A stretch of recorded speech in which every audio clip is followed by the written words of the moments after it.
Dalam nama Bapa dan Putra dan Roh Kudus. Amin. Bapak, Ibu, Saudara-saudari sekalian, salam jumpa kembali dalam renungan inspiratif Hari Raya Tubuh dan Darah Kristus berdasarkan Injil Lukas bab 9 ayat 11b sampai 17. Inilah tubuhku yang dikorbankan bagimu. Bapak, Ibu, Saudara-saudari terkasih, pada satu hari seorang anak muda yang tidak percaya akan kebenaran Ekaristi Kudus bertanya kepada seorang pastor, "Pastor, bagaimana mungkin Yesus Kristus yang besar itu bisa hadir dalam hostia yang begitu kecil?" Pastor itu menjawab, "Anda melihat pemandangan yang begitu luas di depan Anda, sedangkan mata Anda begitu kecil. Kendati demikian, pemandangan yang begitu luas bisa tertampung di dalam mata Anda yang begitu kecil." Tetapi orang itu kelihatannya tidak puas dengan jawaban itu dan kembali bertanya, "Bagaimana mungkin Yesus Kristus yang sama itu bisa hadir dalam ribuan hostia yang begitu kecil?" Pastor itu menjawab, "Tak ada yang mustahil bagi Allah. Coba Anda pecahkan cermin dan lihatlah pada setiap pecahan cermin itu. Di sana, pada masing-masing pecahan cermin itu, Anda bisa melihat wajah Anda sendiri secara utuh. Demikian pun halnya dengan Yesus Kristus. Dia bisa hadir dalam ribuan hostia kecil, bahkan yang sudah dipecah-pecahkan sekalipun secara lengkap dan utuh." Saudara-saudari terkasih, hari ini kita merayakan pesta tubuh dan darah Kristus. Pada pesta tubuh dan darah Kristus ini, kita ingin mengenangkan secara khusus kehadiran Yesus di dalam Ekaristi Maha Kudus. Bagi orang-orang bukan Kristen, kehadiran Yesus di dalam Ekaristi Kudus sulit diterima, sebagaimana nyata dalam pertanyaan anak muda tadi. Tetapi, kepercayaan kita terhadap Ekaristi Kudus tidak didasarkan pada kebenaran-kebenaran fisis, melainkan pada perintah Yesus pada malam perjamuan terakhir, "Inilah tubuhku, inilah darahku, lakukanlah ini sebagai kenangan akan aku."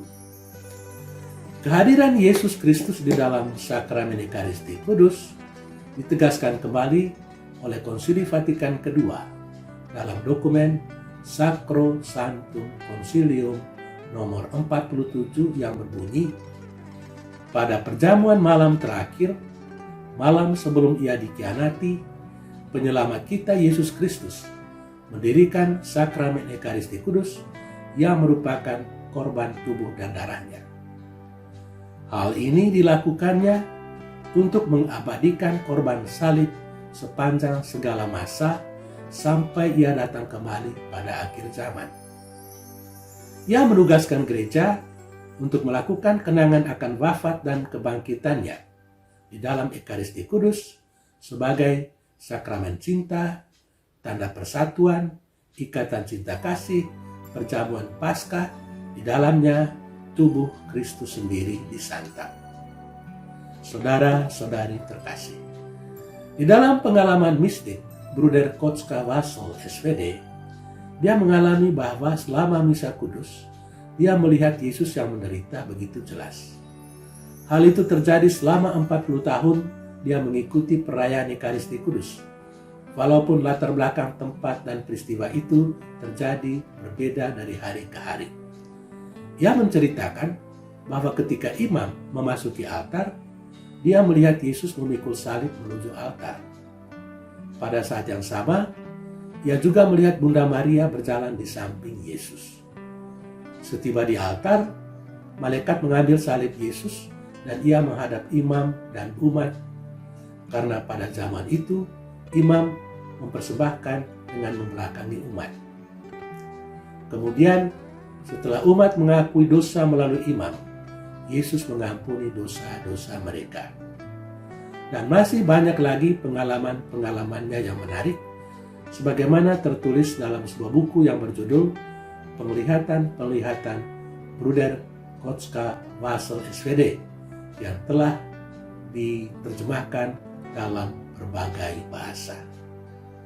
Saudara-saudari terkasih, kehadiran Yesus di dalam Ekaristi Kudus agaknya tidak terlalu sulit kalau kita menghubungkannya dengan Yesus yang sudah bangkit. Sesudah kebangkitan, Yesus Kristus adalah roh yang tidak lagi tergantung kepada waktu dan tempat. Karena itu, di dalam cerita-cerita penampakan, Yesus bisa hadir sekalipun di ruangan tertutup. Ia tidak membutuhkan pintu yang besar supaya ia bisa masuk ke dalam ruangan. Ia juga tidak membutuhkan tempat yang besar supaya dia bisa hadir. Oleh sebab itu, ia bisa hadir di dalam hosti-hosti yang kecil di dalam Ekaristi Kudus.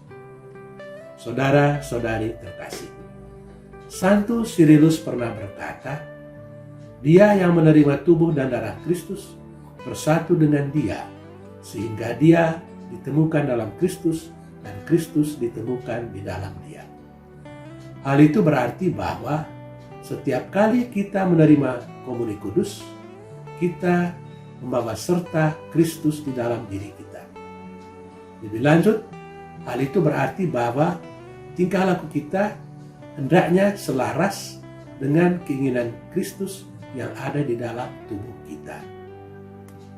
Pada pesta tubuh dan darah Kristus hari ini, kita diingatkan untuk semakin sering menerima tubuh dan darah Kristus, karena barang siapa makan tubuhnya dan minum darahnya, dia memperoleh kehidupan kekal.